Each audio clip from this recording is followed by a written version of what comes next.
திருக்கார்த்திகை தீபம், கார்த்திகை மாதத்தில் வரக்கூடிய திருக்கார்த்திகை தீபம் பற்றிய சிறப்பான பதிவு தான் காணவிருக்கிறோம். இந்த தீப வழிபாடு எப்படி செய்யணும், இதற்கு பின்பற்ற வேண்டிய வழிமுறைகள் என்ன, நாள் நேரம் என்ன என்பதெல்லாம் இந்த பதிவில் பார்க்கலாம். விளக்கிடும் மாதம் சொல்லக்கூடிய இந்த கார்த்திகை மாதம் அதிவிசேஷமானது, இறை வழிபாட்டிற்கு உகந்த மாதம் நம்மளுக்கு தெரியும். இந்த கார்த்திகை மாதத்தில் வரக்கூடிய தீப திருநாள் வந்து கார்த்திகை நட்சத்திரமும் பௌர்ணமியும் இணைந்து வரக்கூடிய நாளில் தான் வந்து நம்ம வழிபடுவோம்.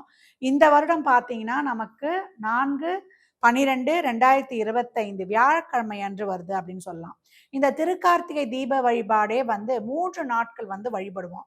நம்மலாம் எப்படி வழிபடுவோம்னா, கார்த்திகையிலிருந்து தொடர்ந்து 3 நாட்கள் கொண்டாடுவோம். அப்படி வந்து கொண்டாடக்கூடாது. முதல் நாள் வந்து நம்ம பரணி தீபமே ஏற்றிடணும். அதற்கு தான் நம்ம வந்து ஒரு பதிவு கொடுத்துருக்கோம். அந்த பதிவை வந்து நீங்கள் பார்த்துக்கோங்க. அடுத்து வரக்கூடியது தான் நம்மளுக்கு வந்து கார்த்திகை தீபம் எனக்கூடிய சர்வாலய தீபம். அதற்கப்புறம் வரக்கூடியது தான் வந்து பாஞ்சராத்திர தீபம். அது வந்து பெருமாளுக்கு வழிபடக்கூடியது. முருகன் ஆலயத்திலையும் இந்த மாதம் வந்து சிவனுக்கு மட்டுமல்ல, முருகனுக்கும் உரிய மாதம். கார்த்திகை பெண்களால் தானே முருகன் வளர்க்கப்படுறாரு.